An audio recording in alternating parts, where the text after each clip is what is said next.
Hello everyone, मैं हूं जयेश राजगुर और स्वागत है आप सभी का इस नए इंटरेस्टिंग यूट्यूब वीडियो में। दोस्तों, हम पढ़ रहे हैं क्लास 12 का एसपी यानी सेक्रेटरियल प्रैक्टिस और ये है चैप्टर नंबर 12 स्टॉक एक्सचेंज का लेक्चर नंबर 4। जी हां दोस्तों, पिछले कुछ वीडियो में हमने स्टॉक एक्सचेंज के फीचर्स, उसके फंक्शंस और जो हमारी सेबी नाम की संस्था है ना, उसके बारे में भी जाना है। अगर आप नए हैं तो जरूर डिस्क्रिप्शन में आई बटन पे लिंक चेक कीजिए और वहां से वीडियोस देखिए। साथ ही साथ आप जरूर प्लेलिस्ट सेक्शन में जाइए क्योंकि वहां आपको चैप्टर वाइज प्लेलिस्ट मिल जाएगी। अगर नए हैं तो जरूर चैनल को सब्सक्राइब कीजिए, बेल आइकन दबाइए क्योंकि यहां आपको लगातार ऐसे ही इंफॉर्मेटिव वीडियोस मिलते रहेंगे। साथ ही साथ आप प्लेलिस्ट सेक्शन के अंदर चेकआउट कर सकते हैं 12th economics, 12th IT, OCM के वीडियोस और यहां से आप अपनी पढ़ाई जारी रख सकते हैं। Telegram channel sky education official से भी जुड़ जाइए। यहां पर दोस्तों आपको ढेर सारे पीडीएफ्स भी मिल जाएंगे आईएमपी क्वेश्चंस के साथ। तो अपनी पढ़ाई को जरूर जारी रखिए और चैनल पर अपना प्यार बरकरार रखिए। चलिए आज की इस वीडियो को शुरू करते हैं। दोस्तों, आज की वीडियो की बात करें तो यहां पर आज हम पूरा का पूरा है ना एकदम मसाला पढ़ने वाले हैं, इंफॉर्मेशन गेन करने वाले हैं, स्टॉक मार्केट, शेयर बाजार, इस बाजार की पूरी कहानी समझने वाले हैं। क्योंकि आज का जो वीडियो है इसके अंदर टर्म्स और इंपॉर्टेंट कॉन्सेप्ट्स और जो शब्द यूज किए जाते हैं इंपॉर्टेंट वाले शेयर बाजार के अंदर, स्टॉक मार्केट के अंदर, स्टॉक एक्सचेंज के अंदर ना, उन शब्दों का अर्थ, उन शब्दों का मीनिंग हम समझने वाले हैं। हमने पिक्चरें, वेब सीरीज तो कई देखी हैं, शेयर मार्केट के ऊपर हमने स्कैम भी देख लिया, लेकिन दोस्तों उसमें इस्तेमाल किए गए ये कई पॉपुलर और फेमस वर्ड्स हैं जिनके आज हमें अर्थ समझने हैं। तो चलिए आज की इस वीडियो को शुरू करते हैं।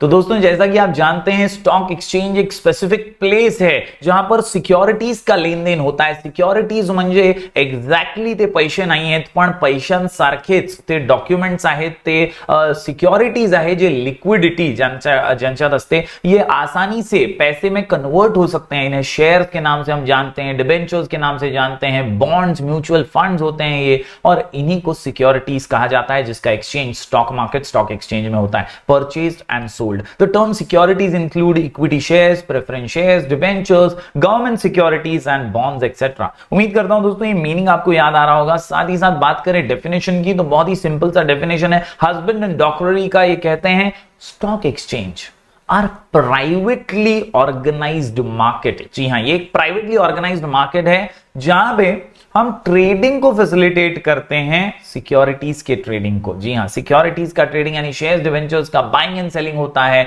म्यूचुअल फंड्स का बाइंग एंड सेलिंग होता है, और ये पूरा रेगुलेट किया जाता है सेबी द्वारा भारत के अंदर। तो ये स्टॉक एक्सचेंज का डेफिनेशन जरूर नोट डाउन कीजिएगा। आज दोस्तों हम पढ़ने जा रहे हैं important terms related to stock exchange, और कई सारे यहां पर टर्म्स हैं, कुल मिलाकर के 18 टर्म्स हैं, और ये सभी टर्म्स को लिख करके प्रैक्टिस करना पड़ेगा, आपको नोट डाउन भी जरूर करना पड़ेगा। हमारा शॉर्ट कोड इन टर्म्स को दिमाग में फिट करने के लिए है BTS welcome dance. BTS welcome dance, BTS welcome dance. जी हां दोस्तों, BTS, बी से ब्रोकर, बी से बुल, बी से बेयर और टी से ट्रेडिंग रिंग। इसके अलावा एस से stag, settlement, sensex, stop loss, और डब्ल्यू से वुल्फ्स। जी हां, वुल्फ्स। इसके अलावा दोस्तों lame duck, contract note, cash, market capitalisation, D से डे ट्रेडिंग, एन से निफ्टी, आर से रैली, जे से जॉबर, और आखिर में इनसाइडर ट्रेडिंग। तो ये है बीटीएस वेलकम डांस, आरजेआई से हमारा शॉर्ट कोड। जरूर से नोट डाउन कीजिए, आपको चीजें इसमें से याद रखनी है, कुछ छोटे बड़े आंसर्स भी यहां से पूछे जा सकते हैं। आज के वीडियो में हर टर्म को बारीकी से समझेंगे और जानेंगे कि क्या है खास इन अलग अलग टर्म्स के अंदर, और ये कॉन्सेप्ट एग्जैक्टली क्या कैरी करते हैं, स्टॉक एक्सचेंज में इन टर्म्स के क्या मायने हैं और एग्जैक्टली क्या छुपा हुआ है इनके अंदर। तो चलिए सबसे पहले शुरुआत करते हैं बीटीएस में बी के साथ। बी से सबसे पहला टर्म है ब्रोकर। जी हां, ब्रोकर एक एजेंट होता है, एक ऐसा मेंबर होता है स्टॉक एक्सचेंज का हु इज लाइसेंस्ड, जिसके पास लाइसेंस होता है stock exchange to buy and sell shares on his clients behalf. अपने क्लाइंट के बिहाफ पे जो खरीदता है, बेचता है शेयर्स को, डिबेंचर्स को, सिक्योरिटीज को, वो होता है एक एजेंट। उसी को हम मार्केट के अंदर ब्रोकर कहते हैं। He is an agent between the investor and the जॉबर, his income is in the form of commission और ब्रोकरेज, यानी वो एक कमीशन बेसिस पर काम करता है और इसी को हम ब्रोकर कहते हैं। उम्मीद करता हूं पहला आसान सा टर्म आप समझ पाए होंगे दोस्तों। ब्रोकर कौन है? मिडलमैन है, एक एजेंट है, एक लाइसेंस्ड एजेंट जो कि आपके बिहाफ पे इन्वेस्टमेंट्स करता है। बात करें दूसरे बी की, तो यहां पर बीटीएस में बी निकल करके आता है बुल, तेजी वाला। जी हां दोस्तों, तेजी वाला। याद रखिए मार्केट चढ़ रहा है, ऊपर है, एकदम धमा चौकड़ी मचा रहा है, ऐसे में याद रखिए bull spectacular who expects the prices of share to rise. वो जो उम्मीद कर रहा है, वो स्पेक्युलेट कर रहा है, जो बोल रहा है, जो दावे के साथ कह रहा है कि भाई मार्केट ऊपर जाएगा, मतलब जाएगा, ये ऊपर जावानो छे, वरती जाणार बघ, आज कसं मार्केट चढेल बघ। Yes, share to rise in the future and buys with the hope of selling them at the higher prices to earn profit, यानी जब प्रॉफिट कमाने के लिए हाइयर प्राइसेस पे आप जो है दांव लगा रहे हैं अपना, हिज व्यूज आर ऑप्टिमिस्टिक, वो हमेशा पॉजिटिव रहता है। Bulls actions leads to higher prices for securities as there is excess of purchase over sales. तो यहां पर खरीदा बहुत कुछ जाता है ये सोचकर कि आगे और मुनाफा होने वाला है। यस, बुल ये तेजी वाला होता है। बात करें अगले बी की, तो ये है बेयर, और यहां पर याद रखिए मंदी वाला, यानी जब मार्केट गिरा हुआ है, फॉल, क्रैश, जब डाउन चल रहे हैं ना प्राइसेस, तब जो बहुत एक्टिव है उसे कहते हैं बेयर, मंदी वाला। A bear is a speculator who expects fall in the price of security. वो कहता है कि भाई मार्केट गिरेगा, भाई बहुत नीचे जाएगा, hence he sells his securities at the prevailing prices to avoid loss as he expects further fall in prices। उसको मालूम है और गिरने वाला है तो अभी बेच देता हूं। Bear's action leads to lowering the prices of securities as there is excess of sales over purchase। तो यहां पे सेल्स ज्यादा, परचेज कम होता है। बेयर के केसेस में मार्केट पूरा सा जो है वो डाउन में चलता है। इसके अलावा बुल की बात करें तो वहां परचेजेस ज्यादा, सेल्स कम है। यहां पे बात करें दोस्तों बीटीएस में टी की, तो टी से आता है ट्रेडिंग रिंग, और द ट्रेडिंग और auction of shares takes place on the floor of the stock exchange which is known as trading ring. जिस तरह कुश्ती की रिंग होती है ना, उसके अंदर ही दोनों पहलवान जो है वो लड़ते हैं, उसी तरह ट्रेडिंग रिंग होती है जहां पर स्टॉक एक्सचेंज पे उस फ्लोर पर एग्जैक्टली कामकाज होता है, ऑक्शन वगैरह होता है। These days there is no trading room as all transactions are done electronically. आजकल सब कुछ इलेक्ट्रॉनिकली होने लगा है और इसीलिए ऐसी कोई रिंग अब मौजूद नहीं है। उम्मीद करता हूं दोस्तों ये बी और टी आपको समझ आए होंगे। 3 बी हमने कर लिए, ब्रोकर, बुल, बेयर और टी से ट्रेडिंग। उम्मीद करता हूं सभी आपने नोट डाउन किए होंगे। चलिए बढ़ते हैं अगले इंपॉर्टेंट टर्म की ओर। तो दोस्तों अगला टर्म जो है वो है एस से स्टैग। स्टैग यानी एक member who buys new issues of securities from primary market and sells them later at higher prices। ये वो होता है, ये वो मेंबर है जिसने प्राइमरी मार्केट से एकदम पहले नए नए इशू किए गए शेयर्स खरीदे, नई नई इशू की गई सिक्योरिटीज खरीदी और बाद में वो और ज्यादा दाम पर, बढ़े हुए दाम पर उसको बेचता है। when the securities are listed on the stock exchange, तो जब लिस्ट हो जाती है ना तब वो स्टॉक एक्सचेंज में उनको हायर दाम पे बेचता है, इसे स्टैग कहते हैं। इसके अलावा सेटलमेंट की बात करें तो it refers to the script wise और we can say securities wise netting of trade, यानी बैलेंस कर लेना, तालमेल बना लेना by broker after the trading period is over. Trading का टाइम जो है वो ओवर होने के बाद जो सेटलमेंट का काम होता है ना उसे स्क्रिप्ट वाइज और सेटलमेंट कहते हैं। For equity spot markets it is T plus 2 days and transaction plus 2 days, यहाँ पे ट्रेडिंग डे प्लस 2 याद रखिए। ओके, इसके अलावा बात करें एस से अगले पॉइंट की, अगले टर्म की, तो वो है एस से सेंसेक्स। बहुत ही फेमस और पॉपुलर वर्ड है। यहां पर याद रखिए सेंसिटिव इंडेक्स। क्या याद रखेंगे? Sensitive index. क्या याद रखेंगे? Sensitive index. जी हां,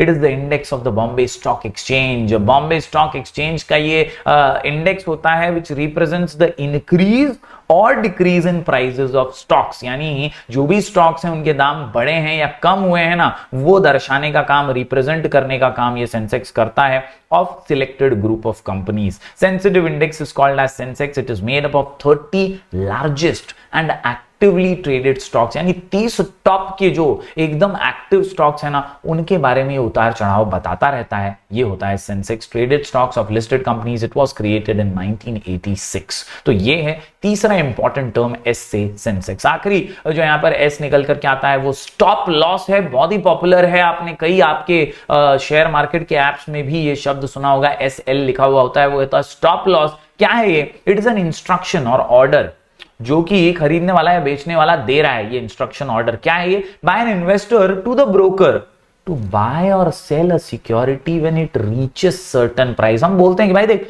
अभी इसका भाव जो भी है, मैं चाहता हूं कि इतने प्राइस पे आए ना तो तू बेच दे भाई, ज्यादा लॉस नहीं खाने का, या इतने प्राइस पे आए ना तो तू खरीद ले, अपने को उससे महंगा नहीं लेने का है या उससे सस्ता नहीं लेना है, जो है पर्टिकुलर प्राइस। तो जब सर्टेन प्राइस पे हम स्टॉप करते हैं ना तो उसको स्टॉप लॉस बोलते हैं, उससे ज्यादा नुकसान हम झेल नहीं सकते। This instruction is given by the investor when he wants to avoid losses when the prices fall below the stop price. तो उम्मीद करता हूं ये चारों ही ऐसा आपको समझ आ गए होंगे। BTS लाइक जरूर कीजिएगा, ऐसे स्टैग, ऐसे सेटलमेंट, ऐसे सेंसेक्स और ऐसे स्टॉप लॉस। चलिए बढ़ते हैं अगले पॉइंट्स की ओर। दोस्तों अगला पॉइंट जो निकल करके आता है वो है वुल्व्स। जी हां दोस्तों, Wolves, Bhediya. Yes, A wolf is a broker who is smart speculator। ये बहुत ही टैलेंटेड है भैया, ये एकदम लंबी छलांग लगा सकता है। He is quick to judge the trends in the market and trades quickly thereby making profit। यानी एकदम फटाफट डिसीजंस लेने वाला, एकदम तुरंत निर्णय लेने वाला, जल्दी से प्रॉफिट बना के निकल लेने वाला होता है वुल्फ। इसके अलावा लेम डक होता है नुकसान खाने वाला, जिसका भैया सारा प्रेडिक्शन गलत ही हो रहा है। A lame duck is a bear broker whose expectations have gone wrong। उसकी उम्मीदें कुछ और थी लेकिन हुआ कुछ और, and makes a loss in his dealings। In other words, he had expected the prices of securities to fall, so he sold his securities। उसको लगा यार गिरेगा तो उसने बेच दिया, अब गिरा ही नहीं, instead the prices have gone up and यहां पर उसका नुकसान हो गया। लेम डक उसे हम कहते हैं। बात करें अगले पॉइंट की तो यह है सी से कॉन्ट्रैक्ट नोट। और यहां पर दोस्तों याद रखिए, एक नोट होता है जो ब्रोकर अपने क्लाइंट को देता है। It will be in a specific form, it validates the transaction की भैया ठप्पा लगा के मैं प्रूफ दे रहा हूं कि मैंने भाई ट्रांजैक्शन किया है। Both the broker and the client will have one copy each immediately after the transaction with in 24 hours. आजकल तो ये भी ऑनलाइन ही होने लगा है, कॉन्ट्रैक्ट नोट एक ब्रोकर और क्लाइंट के बीच। बात करें क्रैश की, फेमस वर्ड है, कई बार मार्केट गिरता है, अभी कुछ ही दिनों पहले भी गिरा था, बहुत ही बेहतरीन यहां पर नुकसान की भी गुंजाइश हो जाती है। साथ ही साथ दोस्तों कई बार लोग इसे एक बेहतरीन अपॉर्चुनिटी भी मानते हैं कि गिरा है तो और परचेज कर सकते हैं, बाय ऑन द डिप्स ये भी कहते हैं। तो क्रैश में अपॉर्चुनिटी भी है और नुकसान भी है। इफ द सेंसेक्स और Nifty moves in downward direction it is called as a crash. Bears are active during this period. यानी बेयर जो होते हैं ना वो क्रैश के दौरान एक्टिव हो जाते हैं, सोचते हैं खरीद लें, ज्यादा माल बटोर लें, कम भाव में मिल रहा है। यस, तो ये है कुछ इंपॉर्टेंट टर्म्स। चलिए बढ़ते हैं आगे दोस्तों। अगले टर्म की बात करूं तो यहां पर एम से निकल करके आता है अगला पॉइंट, मार्केट कैपिटलाइजेशन। ये कंपनी के आउटस्टैंडिंग्स के बारे में है, जो शेयर्स उसके करंट मार्केट प्राइस पे मल्टीप्लाई हो रहे हैं ना उसके बारे में। Total value of a companies outstanding shares multiplied by its current market price. तो वो जो वर्थ होता है ना उसका मार्केट कैपिटलाइजेशन होता है, कंपनी की औकात इससे आपको पता चल सकती है। इसके अलावा डे ट्रेडिंग की बात करें, the practice of buying and selling of securities with in the same trading day. उसी दिन पे आप बाय भी कर रहे हैं, सेल भी कर रहे हैं before the close of the market. Usually अपने यहाँ पे 9:15 के आसपास मार्केट शुरू हो जाता है और 3:15 तक खत्म खलास फिनिश हो जाता है। तो इसी के दौरान अगर आप जो ट्रांजैक्शन कर ले तो उसे डे ट्रेडिंग कहेंगे हम। This is called as day trading. Nifty की बात करें, once again a famous term, यहां पे निफ्टी ये टॉप 50 कंपनीज की बात है। It is the index of national stock exchange और यहां पर it is made up of 50 listed companies. It includes all the 30 Sensex stocks. It was created in 1996। तो जैसे हमने बॉम्बे स्टॉक एक्सचेंज का इंडेक्स देखा, वैसे ये निफ्टी जो है ये नेशनल स्टॉक एक्सचेंज का इंडेक्स माना जाता है। बात करें रैली की दोस्तों, तो इफ द सेंसेक्स और निफ्टी मूव्स अपवर्ड डायरेक्शन, जैसे क्रैश होता है ना उसको अपोजिट इसे हम कह सकते हैं, in upward direction over a period of 14 to 20 trading sessions.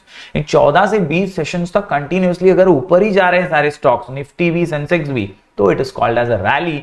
Bulls जो है ना यहां पे एक्टिव हो जाते हैं, बेयर्स क्रैश में एक्टिव होते हैं याद रखिए, और जो बुल्स है ना वो रैली में एक्टिव हो जाते हैं कि भाई बड़ा है ले लो। यस, तो ये मार्केट की रैली हम कहते हैं इसे। बात करें दोस्तों आखिरी 2 पॉइंट्स की, तो ये है जे और आई, दोनों फेमस वर्ड्स हैं। जे से जॉबर और आई से इनसाइडर ट्रेडिंग। जॉबर एक डीलर है स्टॉक एक्सचेंज का जो कि सारी ट्रेडिंग करता है कैरी अपने खुद के नाम पर। He buys securities as an owner and sells them at higher price. तो खुद एज एन ओनर इंडिपेंडेंट व्यक्ति जब वो काम कर रहा है, the profit he makes is his income. He is a professional speculator in the stock exchange, मतलब बोली लगा के एकदम प्रोफेशनली काम करने वाला होता है। Jobber he is not permitted to deal with investors directly, वो खुद ही जो है अपने नाम पर काम कर रहा है। बात करें आखिरी पॉइंट की, इनसाइडर ट्रेडिंग, तो इसको प्रोहिबिट किया है सेबी ने और ये एक इलीगल चीज मानी जाती है। इनसाइडर ट्रेडिंग यानी अंदर की खबर बाहर पहुंचाना, शेयर्स का भाव गिरने वाला है, शेयर्स का भाव बढ़ने वाला है, ये अंदर से अगर आपको पहले ही पता चल जाए तो सोने पे सुहागा हो जाता है और आप जो है उस इंफॉर्मेशन के आधार पर चीजें करने लग जाते हैं, जो कि बाकियों के लिए ये अनफेयर हो जाता है और कहीं ना कहीं ये मार्केट से खिलवाड़ भी हो जाता है। कई बार हो सकता है गलत इंफॉर्मेशन की वजह से आपको नुकसान भी झेलना पड़े और कई बार हो सकता है कि आपको फायदा भी हो जाए, लेकिन ये इलीगल और प्रोहिबिटेड माना जाता है। Insider trading is the trading of public listed company securities by individual with access to non public information. जो इंफॉर्मेशन पब्लिक के लिए नहीं है वो अगर आपको हासिल हो जाती है, लीक कर लेते हो, आप कहीं से जुगाड़ लगा लेते हो, सेटिंग कर लेते हो, तो ये इनसाइडर ट्रेडिंग गलत है। Trading based on insider information is illegal. जी ऐसे अंडरलाइन कर लीजिएगा, इलीगल है। This is because it is seen as unfair to other investors who do not have access to the information। तो उम्मीद करता हूं दोस्तों ये सभी अलग अलग टर्म्स आपको समझ आए होंगे। BTS welcome dance, BTS welcome dance, RJI, BTS welcome dance, RJI। उम्मीद करता हूं दोस्तों ये सभी टर्म्स आपने नोट डाउन किए होंगे, लिख करके आपने पढ़े होंगे। चलिए एक छोटा सा आखिरी सा डिस्टिंग्विश कर लेते हैं और आज की वीडियो को समाप्त करते हैं। दोस्तों ये डिस्टिंग्विश भी आपके एग्जाम में दिखाई दे सकता है, डिस्टिंक्शन बिटवीन जॉबर एंड ब्रोकर, क्योंकि दोनों ही सिमिलर सुनाई देते हैं लेकिन एक्चुअली में दोनों में बहुत अंतर है। एक जॉबर और ब्रोकर होता क्या है और स्टॉक एक्सचेंज में इनके मायने क्या हैं, चलिए समझ लेते हैं। मीनिंग की बात करूं तो jobber is the one who buys and sells securities on his own name, खुद के नाम पर खरीदता है, और ब्रोकर एक एजेंट है बॉस, वो दूसरे के लिए, दूसरे के बिहाफ पे खरीद रहा है। वो broker is an agent who deals in buying and selling of securities on behalf of his client. बात करें नेचर ऑफ ट्रेडिंग की तो जॉबर carries out trading activities only with the broker, यानी वो ब्रोकर के बिना नहीं करता है ना। और ब्रोकर क्या करता है, it carries out trading activities with the जॉबर on behalf of his investors. तो भैया इन्वेस्टर्स के बिहाफ पे ब्रोकर जो है वो जॉबर के साथ डील करता है, यानी दोनों एक दूसरे से जुड़े हुए हैं, यही है nature of trading. Restrictions on dealing की बात करें तो jobber is prohibited to directly buy और sell securities in the stock exchange, also he can not directly deal with investors. तो ब्रोकर बीच में लगेगा ही, जॉबर अकेला भी कुछ नहीं कर सकता। ब्रोकर की बात करें तो broker act as a link between the jobber and the investors.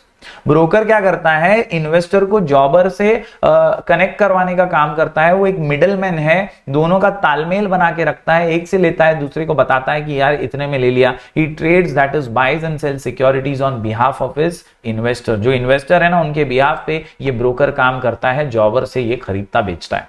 जॉबर का हम अगर व्यवहार की बात करें तो एजेंट, तो jobber is a special mercantile agent and broker is a general mercantile agent. इधर स्पेशल इधर जनरल, इधर स्पेशल इधर जनरल। बात करें फॉर्म ऑफ कंसिडरेशन की तो jobber gets consideration in the form of profit और ब्रोकर अपना कमीशन या ब्रोकरेज लेता है। तो यही दोनों का फर्क है, यहां प्रॉफिट पे बिजनेस होता है और यहां पर ब्रोकरेज और कमीशन के आधार पर होता है। उम्मीद करता हूं दोस्तों ये आसान सा डिस्टिंग्विश 5 पॉइंट का आप समझ पाए होंगे। उम्मीद करता हूं अगर आपने वीडियो यहां तक देखा है तो अब तक लाइक कर दिया होगा, नहीं किया तो जरूर कर दीजिएगा, शेयर कीजिएगा इसे ज्यादा से ज्यादा स्टूडेंट्स तक और चैनल पर अपना प्यार बरकरार रखिए। हम ऐसे ही वीडियोस लगातार आपके लिए लेकर आते रहेंगे। मिलेंगे फिर एक बार कुछ और नए वीडियोस के साथ, तब तक के लिए do like share and subscribe.